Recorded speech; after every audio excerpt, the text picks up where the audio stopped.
In a seismic move reverberating from Washington to Caracas, the Trump administration has slapped an eye-watering, history-making $50 million bounty on the head of Venezuelan President Nicolás Maduro.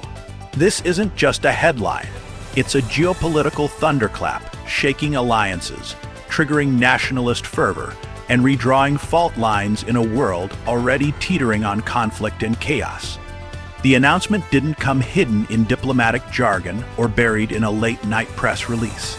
It came loud, clear, and deliberate, a challenge tossed across continents. For supporters of the move, it's a righteous strike against corruption and oppression. For critics, it's a dangerous escalation that risks pulling the region and potentially the world into unpredictable confrontation. To understand the weight of this decision, you have to step back into the corridors of history. Financial bounties have long been part of covert operations, aimed at removing dangerous figures from the chessboard. But this is no shadowy cartel boss. Maduro is the sitting head of state of a sovereign nation, backed by a loyal military command and fortified by alliances with global heavyweights. By putting a dollar figure on his capture, Washington has redefined the rules of engagement, turning diplomacy into something far sharper. Venezuela's story is one of extremes. Once riding high on oil wealth under Hugo Chavez, the country projected itself as the spearhead of Latin America's anti-imperialist movement. But with oil prices collapsing, economic mismanagement, and mounting sanctions, the Maduro era has been marked by shortages, hyperinflation, and a mass exodus of citizens desperate for a better life. Millions have fled across borders into Colombia, Brazil, and beyond. For those still inside the country, life is a daily battle against scarcity. In Caracas, the news of the bounty spread like wildfire. Opposition supporters dared to hope this could be the beginning of the end for Maduro's rule.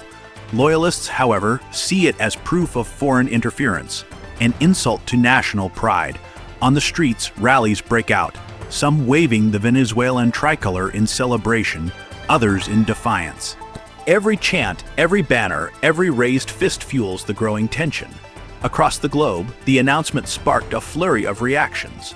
Moscow condemned the bounty as an illegal act of aggression, warning that such moves undermine international law. Russia's defense and intelligence circles are reportedly exploring ways to deepen military cooperation with Venezuela, from equipment upgrades to intelligence sharing. In Beijing, the tone was calmer but no less serious. State officials warned against actions that could destabilize the region, hinting that China's economic and energy investments in Venezuela are too valuable to risk.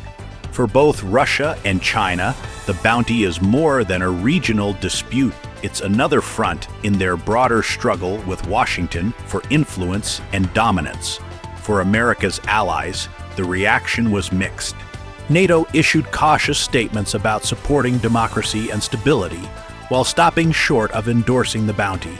Latin American neighbors, many walking their own tightropes between Washington and regional politics, largely avoided taking a hard public stance.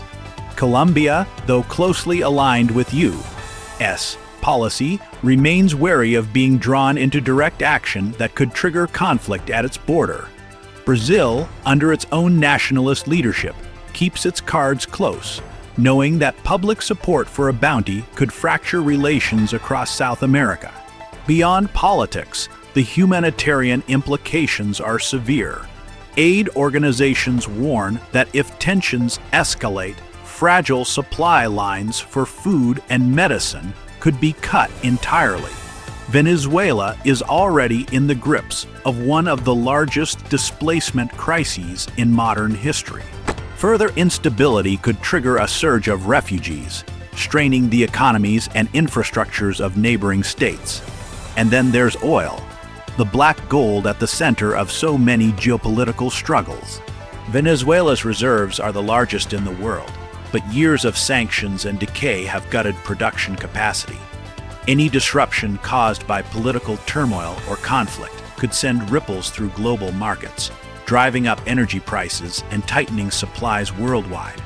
In this way, a bounty in Caracas can echo in the wallets of everyday people, from Los Angeles to London, from Berlin to Beijing. While the world debates, quieter moves are already underway. Intelligence chatter points to heightened satellite surveillance, encrypted communication surges, and an unusual uptick in the presence of private military contractors in border regions. Officially, nothing has been confirmed. Unofficially, the scent of preparation hangs in the air. For the Trump administration, the bounty is both a practical incentive and a symbolic statement.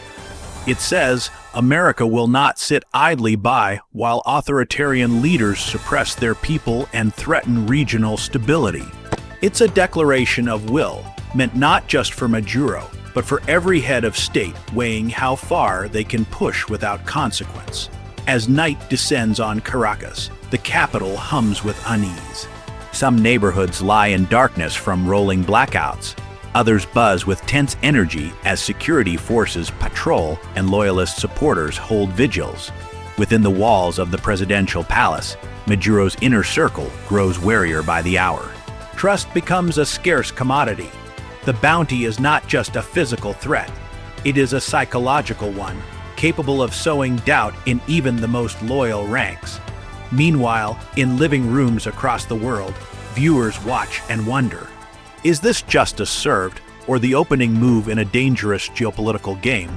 On social media, the narrative fractures. Some see a heroic stand against tyranny, others see foreign meddling in sovereign affairs. In military academies and think tanks, strategists quietly discuss the precedent this sets. If the U.S. can openly place such a bounty, what's to stop other nations from targeting political figures in the same way? In the chessboard of global power, each move is studied, memorized, and eventually answered.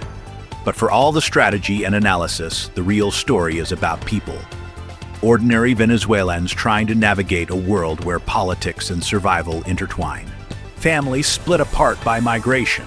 Soldiers deciding whether their loyalty lies with a leader, a flag, or their own conscience. And this is where the stakes for the broader world come into focus. Because the fallout from this bounty will not remain in Venezuela alone.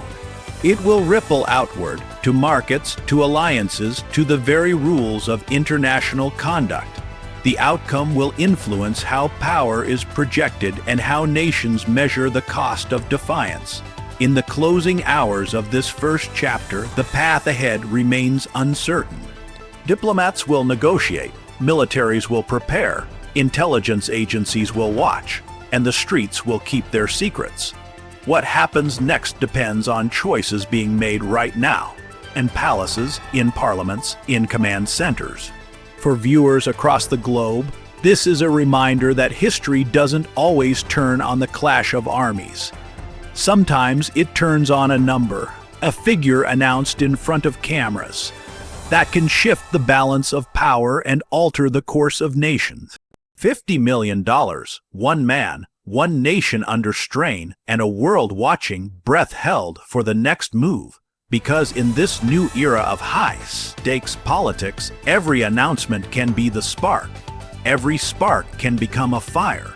And once the fire catches, no one can say for certain where the flames will stop. Stay vigilant, stay aware, and never forget. The battles that shape the future often begin long before the first shot is fired.